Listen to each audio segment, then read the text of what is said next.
Fernams Vlog aka Kayaw Yaw. Sa umagang ito, tayo ay kukuha na naman ng video papunta sa Scout Dr. Lascano. So ngayon, nagsimula tayo rito sa may stoplight ng Masida. Ayan nakago na siya. So yan, kukuha tayo ng konting video rito at sa mga ibang daan hindi natin pwedeng ma-video siguro lahat kasi medyo mahaba Kaya ang kinuha natin dito tayo mag-umpisa. Kaya let's go, papunta na tayo ng Scout Dr. Lascano at ituturo ko sa inyo ang daan patungo sa opisina at showroom ng KPW Univis Asia Corporation. Kaya samahan mo na si Kayaw Yaw para makita nyo ang magandang daan.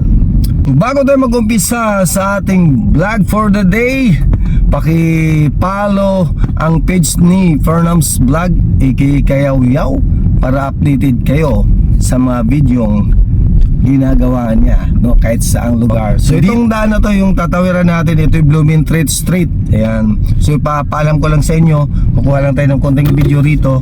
Blumentritt Street. Ayan. So kunin ko lang yung mga main road nating matawiran. Ang sunod natin matawiran doon sa unahan ay ang Mayon Street naman. Yung maraming mga sasakyan nakatambay dyan sa stoplight, yan po ang Mayon. Yan, ito po yung Mayon. So maraming mga sasakyan nakatambay sa gilid, kaya minsan matagal tayong makatawid Mabilis po ang stop dito. Mayon Street, pagkanan papuntang Rotonda ng Espanya, pagkaliwa papuntang Retiro o papuntang Bonifacio area. So ngayon at siguro kakanan tayo yung stoplight ng Ditwason para tuloy-tuloy pagkanan natin So Speaker Perez. Pero mga main road ang ating ipinapakita Ito ay Ditwason, yung stoplight na yan, dyan tayo kakanan. Ito, kakanan na tayo dahil nakaguna ito yung Ditwason. Kaliwa pala tayo ng Quezon Avenue. Ayan. Ito yung kabaan ng Ditwason. Then kakaliwa tayo ng Quezon Avenue. Ito dapitan yan. Yung tinawiran natin, Dapitan Street. Ito malapit na tayo sa Quezon Avenue at dyan tayo kakaliwa. Ito na, kakaliwa na tayo sa Quezon Avenue. So dyan sa Quezon Avenue, tuloy-tuloy na tayo and dadaan pa rin tayo sa mga una nating nadaanan para alam nyo na araw-araw nyo makita, posibleng hindi kayo matuto sa daan patungo sa Timog area. So iba naman yung ating inumpisahan So nakaraan, nag-umpisa tayo dyan sa may shell ng Santo Domingo, pero ngayon mas mahaba yung inumpisahan natin na area mas malayo doon sa Santo Domingo para makita nyo yung dinadaanan natin Ito ay madaanan natin yung Banawi Street. Yung Banawi kasi kaliwat kanan yan, yung makita natin overpass, yan yung tawiran ng Banawi. Itong kanan na yan is Banawi yan. Sa kabila din, sa kawila Banawi. Sarado na kasi itong area na to. Para sa mga hindi nakakaalam, ang video na to ay para sa inyo.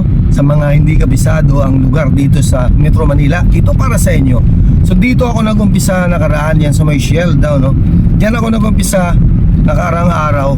And ngayon, iba yung inaumpisahan natin. Para alam nyo kung ano yung mga lugar na dinadaanan ni Kayaw Yaw. Ito naman sa kaliwa ay ang ng Santo Domingo. So ngayon, pailalim pa rin tayo. Katulad ng dati, palagi nating daanan ito dahil dito talaga ang daan patungo sa Timog area. Kaya wala tayong magagawa. Dito tayo sa ilalim para wala nang stoplight, mas mabilis tayo makatawid So panoorin nyo na lang para makita nyo rin yung kung ano ang daan dito, di ba? Lalo na pag umaga, napakabilis dito kasi walang traffic. Pero pag rush hour na, super traffic itong lugar na ito, lalo na yung pa-Manila area.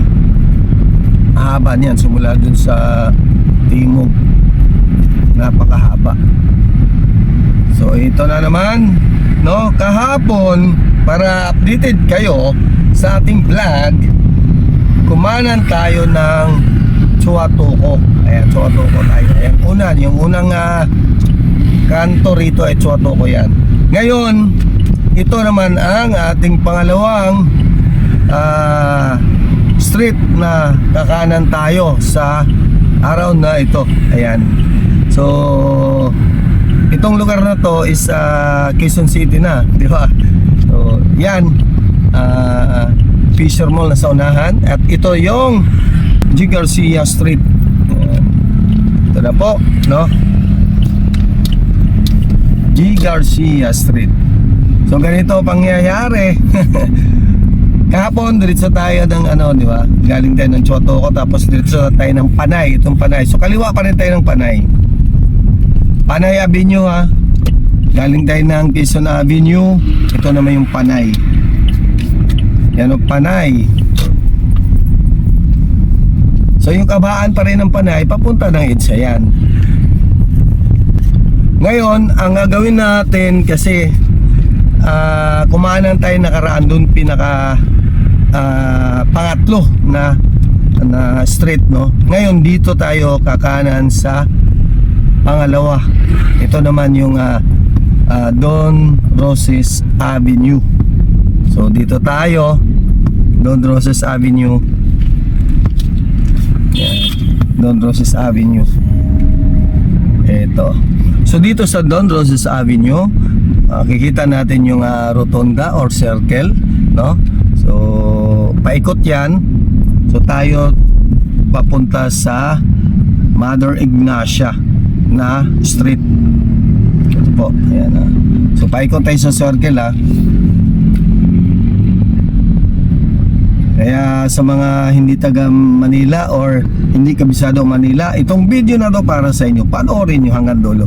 Yan po ang Don Roses. And ngayon ang location natin na daanan, ito yung Mother Ignacia. Ito yung Mother Ignacia Street. Yan. Yan po ang Mother Ignacia. So mamaya hanapin naman natin yung Scout. Doon naman tayo kakanan. Doon naman tayo kakanan. So kanan tayo sa yan, Scout Dr. Lascano Street. Ito na naman tayo. So dito, ito na yung Scout Dr. Lascano. Tuloy-tuloy na tayo rito.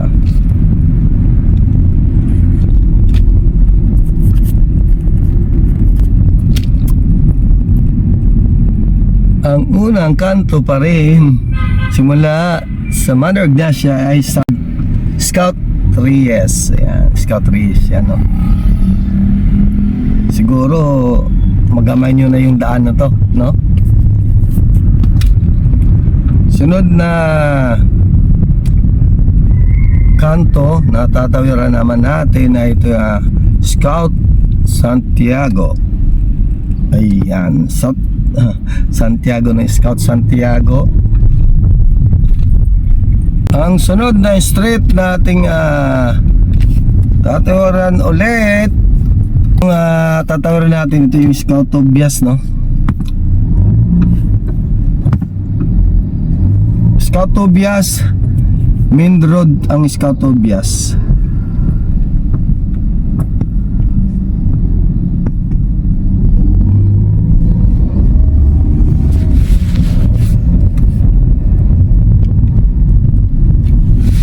So, sunod natin na tatawiran ganun pa rin sa dati, at yun, at pakita lang natin yung daan, no? Para maumay kayo.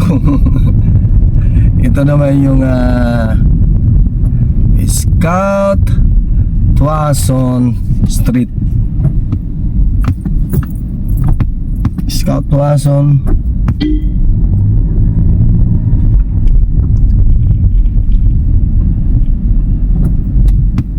Ayan. Sikat to na street dito.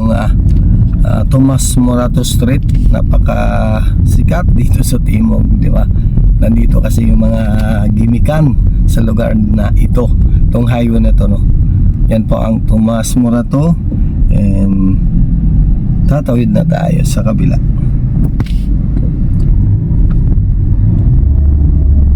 Ayan, Scout Dr. Lescano Street, Quezon City. So yan po, no, ating area ngayon dito. Yan po. So yan sa gilid yung Suha Studio, and ito tayo. Kayaw-yaw natin, nandito na tayo sa Scout Dr. Lescano, at dito ating ipapakita ulit ang location kung mabilis nyong tandaan. Ito yung Ponzi Tapas Wine, and itong Yakikay Restaurant, and itong Aromata, yan, coffee shop. Andito ang Suha Studio, and nandito ang Unity Tarpaulin sa taas. Makikita nyo agad pag kayo ay dumaan dito sa Scout Dr. Lescano. Right, so siguro hanggang dito na nating update sa umagang ito, at palagi nating ipapakita yung tapat ng ating opisina kasi siya yung matagal na dyan at madaling makita dahil isang kainan, no? So pagaling ka doon pa rin sa Tomas Morato Circle, Tomas Morato, kakaliwa ka. Pagaling ka naman ng E. Rodriguez, Tomas Morato, pakanan ka, at dito makikita mo agad itong aming tarpaulin ng Unity product, no? Yan. Siguro hanggang dito na lang ating update sa araw nito sa ating mga kayaw-yaw dyan, Luzon, Visayas at Mindanao. God bless you all, and amping kanunay.